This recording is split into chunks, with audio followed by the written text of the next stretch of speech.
하나님의 은혜 안에 살도록 인도하시며 감사를 드립니다. 세상은 갈수록 죄 가운데 하나님을 멀리하고 있습니다. 우리 또한 잘못된 가치관 속에 세상적인 기준으로 사는 것이 아니라 하나님의 말씀 가운데 예수님께서 몸소 보여주신 희생의 섬김으로 우리 또한 그 섬김으로 세상을 이길 수 있게 도와주시고 힘을 주시옵소서. 2021년도도 반절 이상 지났습니다. 지난 시간 속에서 우리가 무엇을 했나 어떤 걸 남겼나 돌아보게 하시고 남은 2021년도도 승리하는 한 해가 되게 하여 주시옵고 무더위도 잘 이겨나갈 수 있게 도와주시옵소서. 우리보다 잘 사는 사람, 강한 사람을 보며 부러워하는 것이 아니라 항상 약자를 돌아보고 살피는 그런 삶이 되게 하여 주시옵소서. 목사님을 항상 기억하여 주셔서 건강하게 하시고 영적으로 강건하게 하시고 물질도 부족함이 없도록 항상 채워주시옵소서. 성령 하나님께서 우리 가운데 임하여 목사님을 통하여 그 말씀이 잘 깨달아 알게 하여 주시옵소서. 이 시간 임하실 성령 하나님을 기대하며 사랑이 많으신 예수님 이름으로 기도드립니다. 아멘. 하나님 말씀은 구약 에스겔서입니다. 에스겔서 1장 1절입니다. 에스겔서 1장 1절.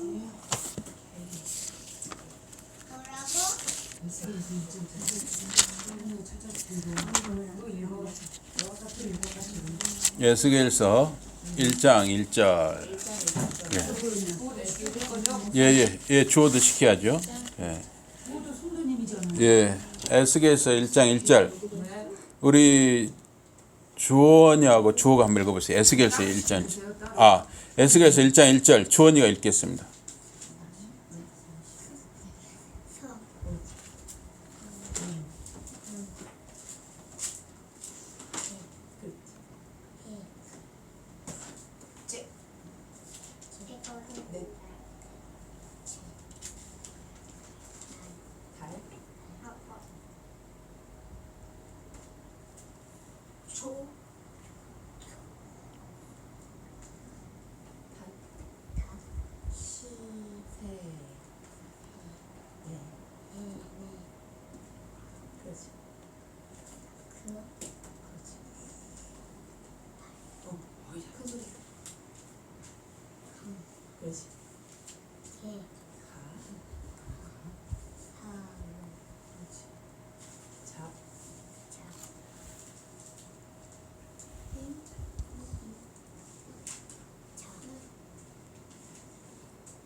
예, 잘했습니다. 자, 예, 예. 요약인 왕의 사로잡힌 지 5년 그달 5일이라. 예, 잘했습니다. 제일 뒤로 에스겔서 48장으로 가겠습니다. 에스겔서 48장 마지막 절 35절을 보겠습니다. 에스겔서 48장 마지막 절 35절입니다. 끝 아니야. 뭐야? 저는 끝이 아니라 에스겔 48장 35절. 에스겔에서 이번에는 우리가 한 목소리로 보겠습니다. 잘 모르겠어요. 여기요? 자, 한 목소리로 다 같이 에스겔서 에스겔이에요? 35절이면 48장 35절.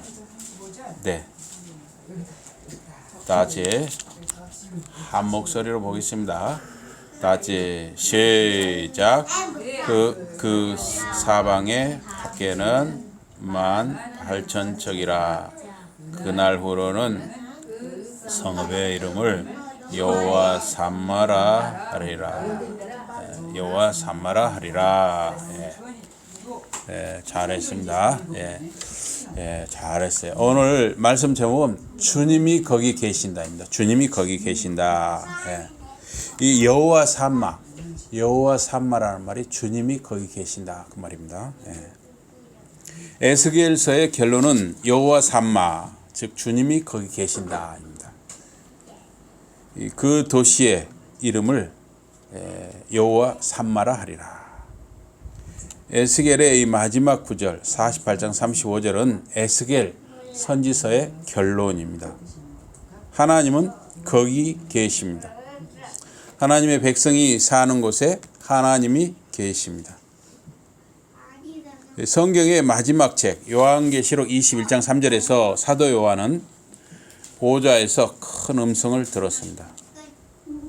하나님의 장막이 사람들과 함께 있음에 하나님이 저희와 함께 거하시리니 저희는 하나님의 백성이 되고 하나님은 친히 저희와 함께 계셔서 저희의 하나님이 되실 것이다. 예수님께서도 두세 사람이 내 이름으로 모인 곳에는 나도 그들 중에 있느니라 이렇게 약속하셨습니다. 그래서 성부, 성자, 성령 하나님께서는 하나님의 자녀들과 함께 하십니다. 에스겔서 1장은 하늘이 열렸다로 시작합니다. 하늘이 열렸다 이렇게 시작하고 있습니다. 또 에스겔서 마지막 장 48장 마지막 절 35절은 여호와 삼마, 하나님이 거기 계신다, 즉 하나님이 여기 계신다로 마무리하고 있습니다. 나라가 멸망하고 성전도 무너지고 원수의 나라 바벨론의 포로로 잡혀와서 강제 노역에 시달리는 유대인들은 절망에 빠져 있었습니다. 그런 상황 속에서 하늘이 열리고 하늘의 모습을 보여주시고 환상을 통해 에스겔에게 말씀하셨습니다. 나라가 망하고 포로가 되었어도 원수의 나라에 와서 지금 강제 노역을 하고 있어도 하나님이 언약 백성을 잊지 않으신 것을 알게 하셨습니다. 이 스데반 집사가 복음을 전하다가 믿지 않는 유대인들에게 돌에 맞아서 죽어갈 때도 하나님께서 하늘 문을 여셨습니다. 하나님의 영광과 예수님이 하나님의 우편에 서신 것을 보여주셨습니다. 하나님이 돌에 맞아 죽어가는 스데반 집사와 함께 하심을 하늘을 열어 그에게 보여주셨습니다. 또 야곱이 어머니 리브가와 짜고 형과 아버지 이삭을 속이고 형 에서의 축복을 가로챘습니다. 그래서 형 에서는 동생 야곱을 죽이고 복수하려는 마음을 먹었습니다. 이것을 눈치챈 어머니 리브가와 아버지 이삭은 둘째 아들 야곱을 애삼촌 라반의 집으로 보내기로 했습니다. 야곱의 애삼촌 라반의 집, 이 하란을 향해 가다가 해가 지자 야곱은 들에서 돌을 베개 삼아서 노숙을 하게 됐습니다. 길에서 잠자는 걸 노숙이라고 하죠. 그날 밤에 하나님이 하늘 문을 여시고 하늘과 땅을 잇는 사다리 위로 천사들이 오르락 내리락 하는 모습을 보여주셨습니다. 그리고 야곱에게 하나님께서 말씀하셨습니다. 나는 아브라함의 하나님, 이삭의 하나님 여호와다. 내가 너와 함께 하겠다라고 약속하셨습니다. 하나님은 언약 백성 혹은 그 자녀에게 함께 하심을 하늘 문을 여시고 보여주시고 말씀하셨습니다. 이 시대에도 하나님은 그의 말씀과 성령을 통하여 함께 하시고 인도하십니다. 이 시대에 우리에게 하늘 문이 열리는 것을 보여주지 않으셔도 하나님의 성령과 말씀이 우리와 함께함으로 하늘 문이 열리는 것과 똑같이 하나님이 우리와 함께 하십니다. 부활하신 예수님은 하늘로 올라가시기 전에 제자들에게 말씀하셨습니다. 하늘과 땅의 모든 권세를 내게 주셨으니 그러므로 너희는 가서 모든 민족을 제자로 삼아 아버지와 아들과 성령의 이름으로 세례를 베풀고 내가 너희에게 분부한 모든 것을 가르쳐 지키게 하라. 볼지어다 내가 세상 끝날까지 너희와 항상 함께 있으리라. 에스겔은 히브리어 예헤즈켈로 하나님이 강하게 하시기를 이라는 뜻입니다. 그래서 에스겔 부모의 기도가 담긴 이름입니다. 유다의 경건한 왕 히스기야의 이름도 여호와께서 즉 주님께서 강하게 하시기를 이라는 그러한 뜻입니다. 이 강하다는 말은 무엇입니까? 영적으로 육적으로 강건한 사람을 의미한다고 할 수 있습니다. 모세가 죽은 후에 하나님은 여호수아에게 강하고 담대하라고 말씀하셨습니다. 강하고 담대한 사람이 하나님의 사명을 감당할 수 있습니다. 주전 597년 바벨론 느부갓네살에 의해서 예루살렘 성전 보물이 일부 약탈되었습니다. 이때는 예루살렘 성과 성전을 멸하지 않고 남겨두었습니다. 대신에 여호야긴과 그 왕족, 귀족들과 예루살렘의 중요한 사람들을 포로로 잡아갔습니다. 곧 모든 방백과 모든 용사 합 1만 명과 모든 공장과 대장장이 등을 공장이라는 것은 기술자죠. 모든 기술자와 대장장이 등을 바벨론으로 끌고 갔다. 이 1차 포로기 때 25살의 젊은 수습 제사장 에스겔도 바벨론의 포로로 끌려가게 되었습니다. 바벨론으로 끌려간 지 5년 후에 즉 여호야긴 왕에 사로잡힌 지 5년에 에스겔은 고국 이스라엘에서 수백 킬로미터 떨어진 아드키먼 메소포타미아의 거발강가 사로잡힌 자 중에 있게 되었습니다. 이거 이제 이라크 땅이었죠. 이라크 땅. 유프라테스, 티그리스 강 두 강에 만나는 그 지역에 있었습니다. 주전 587년 예루살렘과 성전이 완전히 파괴되었습니다. 좀 쓸만한 사람들은 모든 포로로 바벨론에 끌려갔습니다. 에스겔이 바벨론에 와서 포로 생활한 지 10년 만에 유다는 이제 완전히 망한 것입니다. 바벨론 포로가 된 유다 백성은 생각했습니다. 왜 우리는 포로가 되었는가? 왜 우리 나라가 망했는가? 왜 예루살렘 성전이 파괴되었는가? 바벨론 포로 70년 후에 이제 이스라엘로 돌아온 사람들도 있고 계속 거기에 사는 사람들도 있는데 하여튼 바벨론 포로가 된 유다 백성은 70년 동안 그 생각을 많이 한 것이죠. 에스겔은 하나님 중심의 제사장이었습니다. 그는 여호와 하나님의 지배를 받았습니다. 그래서 에스겔서에는 여호와의 강한 손, 여호와의 말씀, 여호와의 신, 여호와의 이름, 여호와의 거룩하심, 여호와의 임재 혹은 부재, 또 여호와의 영광 등의 용어가 자주 묘사되고 있습니다. 에스겔 선지자가 바벨론 그발강가에서 본 여호와의 영광의 형상의 모양은 에스겔의 남은 인생과 사역을 강하고 깊게 지배했습니다. 이 죄는 가증한 것, 혐오스러운 것입니다. 죄는 하나님의 감정을 상하게 하는 것입니다. 거룩한 하나님의 속성과 전혀 맞지 않습니다. 물과 기름처럼 죄와 거룩함은 섞일 수 없는 것입니다. 죄는 역겹고 기괴하며 섬뜩하고 메스꺼운 것입니다. 우상숭배의 죄는 결정적으로 하나님을 배반하는 죄입니다. 예루살렘 성전 안에서도 너무나 광범위하고 심각한 우상숭배가 일어났습니다. 에스겔서 8장에서 11장은 환상 가운데 예루살렘과 성전의 우상숭배의 모습을 끔찍하게 묘사하고 있습니다. 내가 들어가 보니 각양 곤충과 가증한 짐승과 이스라엘 족속의 모든 우상을 그 사면 벽에 그렸고 그랬습니다. 예. 이 곤충이라든가 뭐 예를 들어 메뚜기라든가 또 무슨 뱀이라든가 이런 짐승을 우상으로 섬긴다는 것이죠. 우리나라에도 또 무슨 개를 섬기는 사람들도 있더라고요. 개를 얻고 다녀요. 개를 신처럼 받더라고요. 그가 또 나를 데리고 여호와의 전 안뜰에 들어가시기로 보니 여호와의 전 문 앞 현관과 제단 사이에 약 25인이 여호와의 전을 등지고 낯을 동으로 향하여 동방태양에 경배하더라.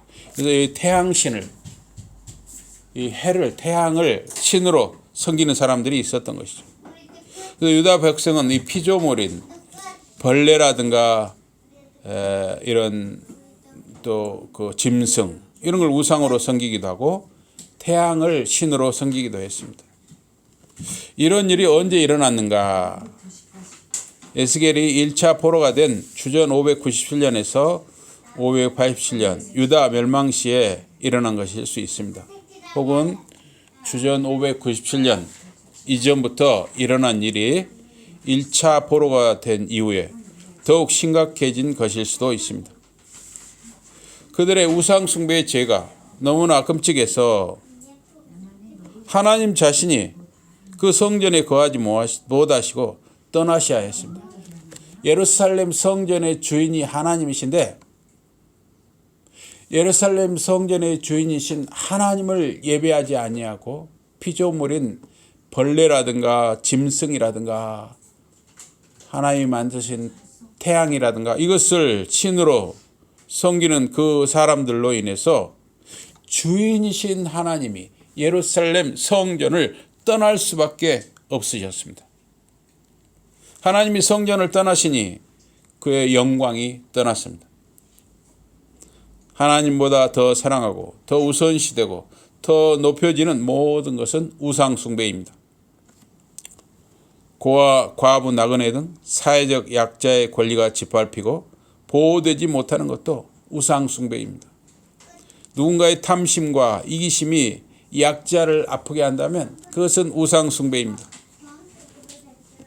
산 위에서 재물을 먹거나 이웃의 아내를 더럽히거나 가난하고 궁핍한 자를 학대하거나 약탈하거나 억탈하거나 억지로 뺏는 거죠. 억탈하거나 빚진 자의 전당물을 도로 주지 아니하거나 이 레이기나 이런 데 보면 어떤 말씀이냐면 옛날에는 가난한 사람들이 이 외투 있잖아요. 외투가 굉장히 귀했습니다. 그 외투가 집에서는 밤에는 이불과 같았어요. 이불. 밖에 나갈 때는 또 그걸 몸에 걸치는 옷이지만 집에서는 그게 이불이었어요. 이불. 그만큼 귀했으니까.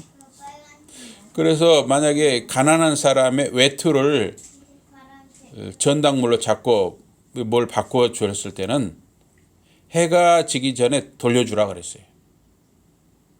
그래야 저녁에 그 이불로 덮고 잘 수 있으니까 추위에 떨지 않을 수 있으니까 해가 지기 전에 돌려주라 그랬어요. 또 우상에게 눈을 들거나 가증한 일을 행하거나 변을 위하여 꾸이거나 이식을 받거나 할진대. 그러니까 또 이렇게 동포들끼리는 돈을 꾸어줬을 때 이자를 받지 않도록 했던 것이죠. 그래서 이런 동포들끼리 돈을 꾸어주고 이자를 받는다든가 이런 것을 하지 못하게 했던 거죠. 변을 위하여 꾸이거나 이식을 받거나 할진대 그가 살겠느냐 살지 못하리니 이 모든 가증한 일을 행하였은즉 정령 죽을지라 자기의 피가 자기에게로 돌아가리라. 하나님의 사람들을 징계하시는 것은 이 죄 때문입니다. 하나님이 사람을 징계하는 건 죄 때문이에요. 징계의 방법에는 일반적으로 세 가지가 있습니다. 칼, 전쟁이라는 거 이런 데는 칼이죠. 칼. 이제는 이 칼이 지금 시대로 말하면 대포라든가 총도 되겠지요. 또 질병, 요새 일어나는 코로나19도 일종의 질병, 또 기근, 이 자연재해, 이 세 가지입니다. 칼, 질병, 기근 이 세 가지로 하나님은 인간을 징계하십니다. 그래서 2020년부터 현재 2021년 8월 또 그 이후까지 우리나라와 세계는 코로나19라는 질병을 겪고 있습니다. 첨단 과학과 인간의 모든 노력을 다 기울이고 있지만 계속 바이러스가 변이가 일어나고 있어요. 그래서 좀처로 전염병이 잡히지 않고 있습니다. 이 시대는 또한 성적인 타락이 만연해 있습니다. 그래서 많은 사람들이 성적인 타락을 저질러도 부끄러움 수치를 잊어버렸어요. 그래서 우리나라도 참 저런 너무 이상한 일이 지금 일어나고 있는데 대통령 선거 후보들은 말입니까? 우리나라의 지도자로 설 사람들이잖아요. 근데 그 사람들을 지금 향해서 좀 심판자 역할로 나선 여자가 있어요. 김아무개라는 여배우죠. 참 부끄러움을 모르는 것 같아요. 어떻게 부끄러운 일을 한 이렇게 자연인이 또 자기가 심판자처럼 행하냔 말이죠. 참 이상한 선거가 돼버렸어요 지금. 어떻게 무슨 김아무개 여배우가 자기가 심판자처럼 지금 나서냔 말이죠. 부끄러워서 숨어 있어야지. 하나님은 우상 숭배와 불의가 가득한 예루살렘과 그 성전에 거하실 수 없어서 스스로 떠나셨습니다. 너무나 죄가 가득해서 주인 되신 하나님이 자기 처소 하나님의 처소를 떠날 수밖에 없었습니다. 하나님은 우리를 칼 또는 기근 또는 전염병에 우리를 내어주시는 것입니다. 우리가 주님 안에 거하지 아니하고 회개하지 아니하면 우리는 이런 전쟁이라든가 기근 또는 전염병에 하나님이 우리를 내주실 수도 있어요. 우리가 죄를 회개하고 하나님께로 돌아오고 말씀과 성령을 따라 주님 안에 거한다는 것은 너무나 중요한 일인 것입니다. 이 당시 유다가 망할 당시 우상 숭배와 불의가 가득한 예루살렘과 그 성전에 거하실 수 없어서 하나님이 그냥 주인이 떠나신 거예요. 주인이. 그리고 이방인들의 칼, 바벨론의 칼에 예루살렘의 심판을 맡기셨던 것입니다.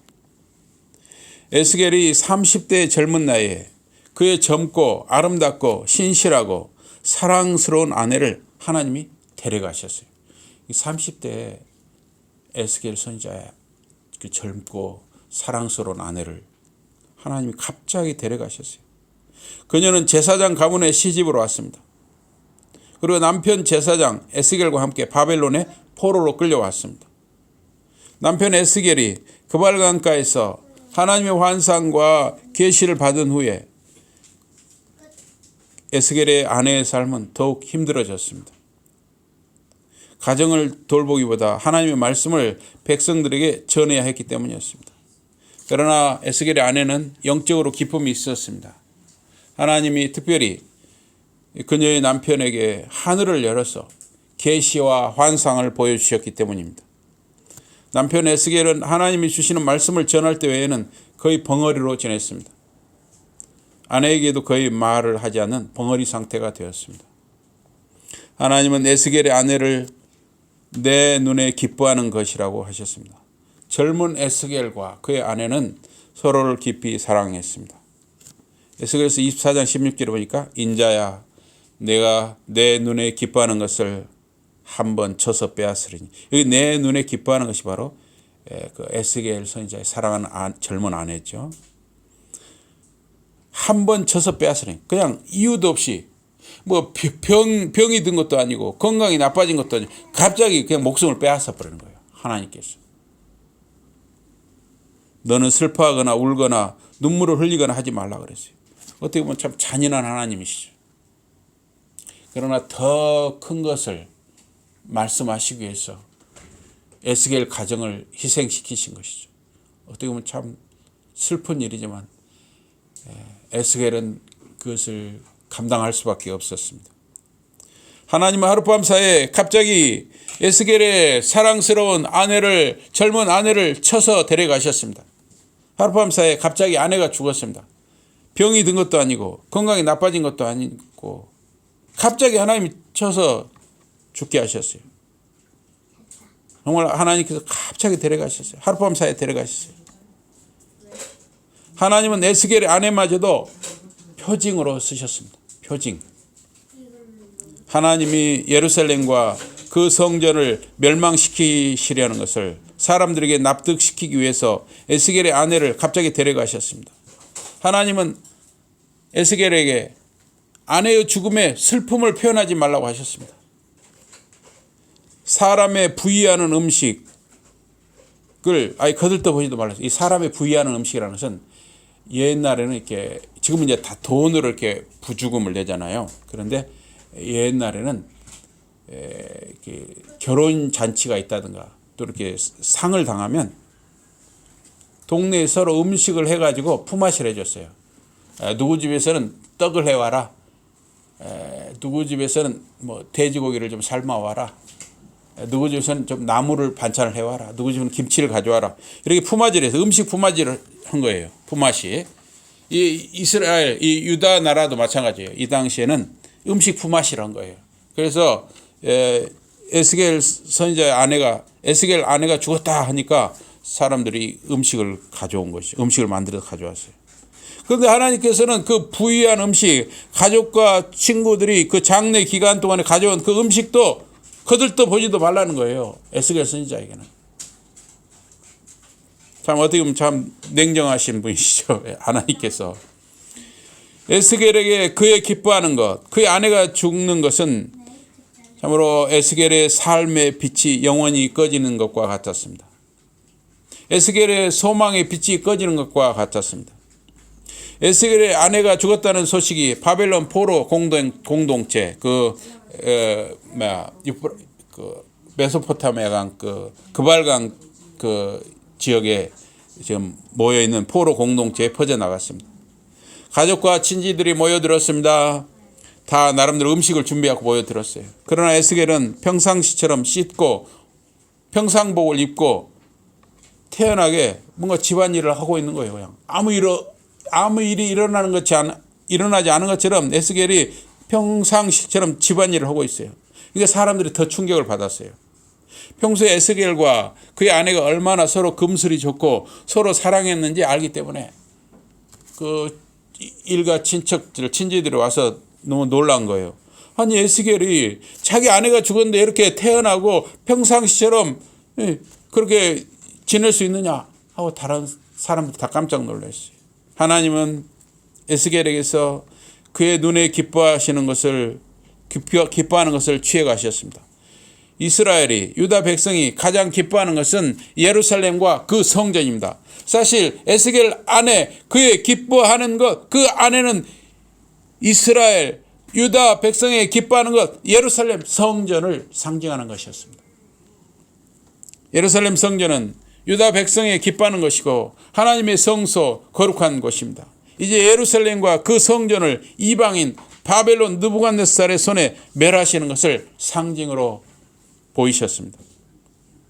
에스겔의 사랑하는 젊은 아내를 갑자기 데려가듯 예루살렘과 그 성전을 멸하신다는 것을, 멸망시키신다는 것을 말씀하고자 하신 것입니다.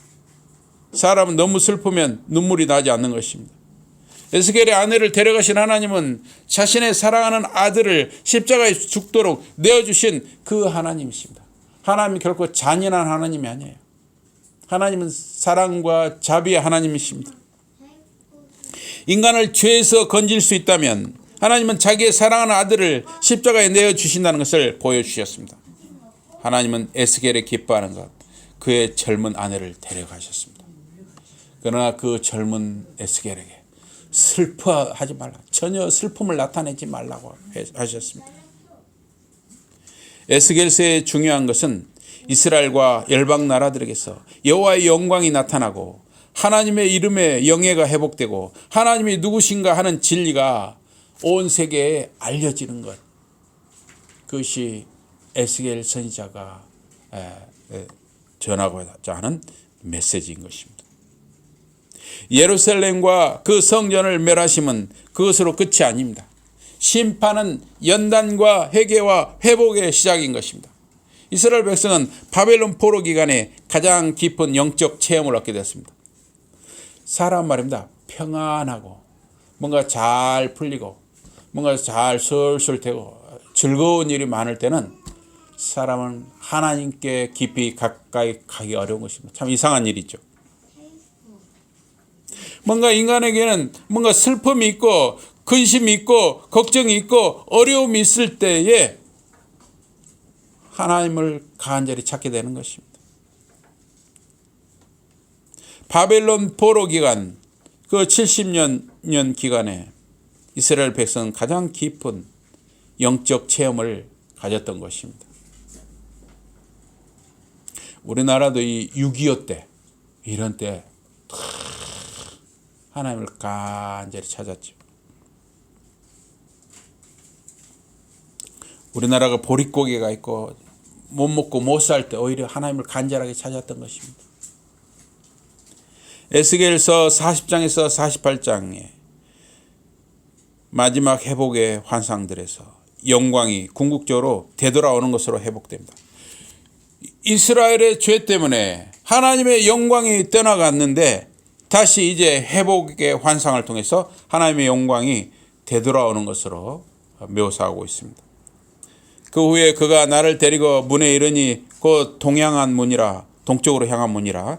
이스라엘 하나님의 영광이 동편에서부터 오는데 하나님의 음성이 많은 물소리 같고 땅은 그 영광으로 인하여 빛나니 그 모양이 내가 본 이상, 곧 전에 성읍을 멸하러 올 때 보던 이상 같고 그발 하수가에서 보던 이상과도 같기로 내가 곧 얼굴을 땅에 대고 엎드렸더니 여호와의 영광이 동문으로 말미암아 전으로 들어가고 성전으로 들어가고 성령이 나를 들어 데리고 안뜰에 들어가시기로 내가 보니 여호와의 영광이 전에 가득하더라.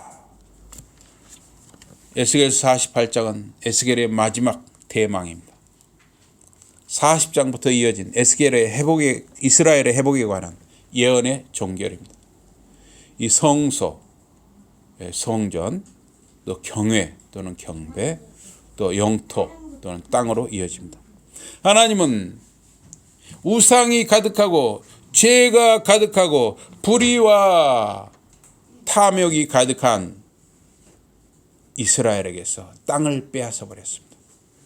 성전을 파괴케 했습니다. 하나님께 더 이상 예배를 못 드리게 했습니다. 창세기에서 아담의 타락, 곧 하나님과의 관계가 끊어짐으로 낙원을 잃어버렸습니다. 땅이 가시와 엉겅퀴를 내었습니다. 참된 삶의 회복은 예배를 회복하는 것입니다. 또 이 몸의 회복은 마음으로부터 나오는 것입니다. 사람 말입니다. 마음이 불편하면 몸도 불편해지는 거예요. 영적으로 불편하면 심신이 다 불편해지는 것이죠.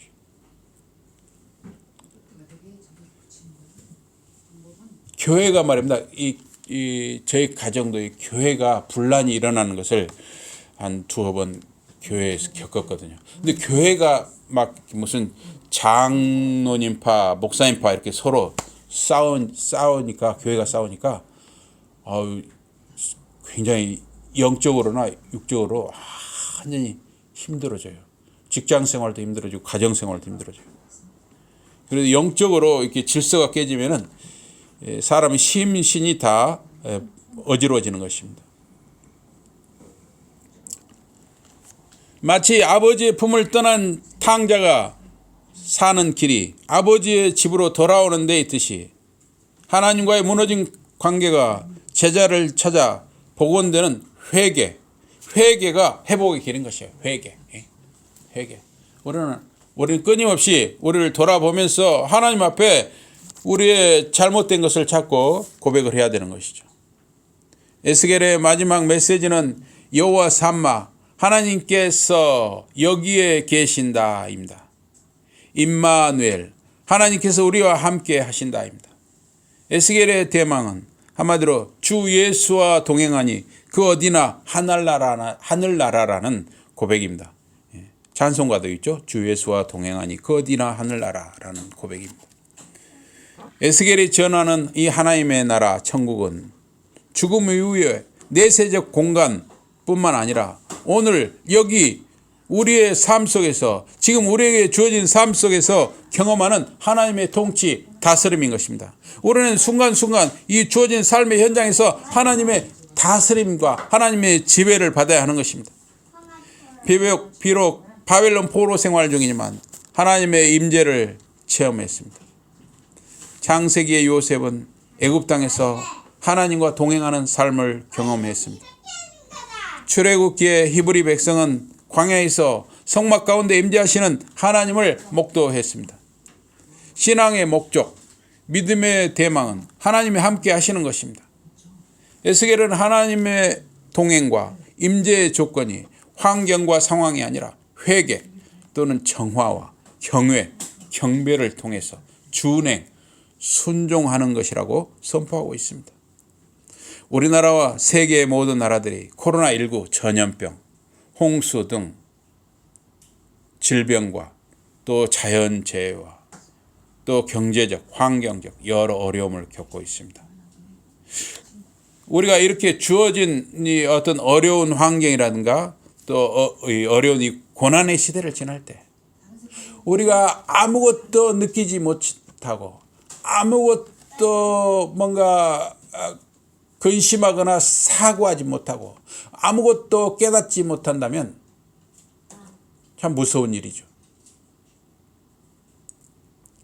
우리에게 뭔가 어려움이 왔을 때 우리는 뭔가를 생각해야 되고 깨달아야 되고 뭔가 교훈을 얻어야 되고 더욱 우리가 주님께 가까이 할 수 있어야 하는 것입니다.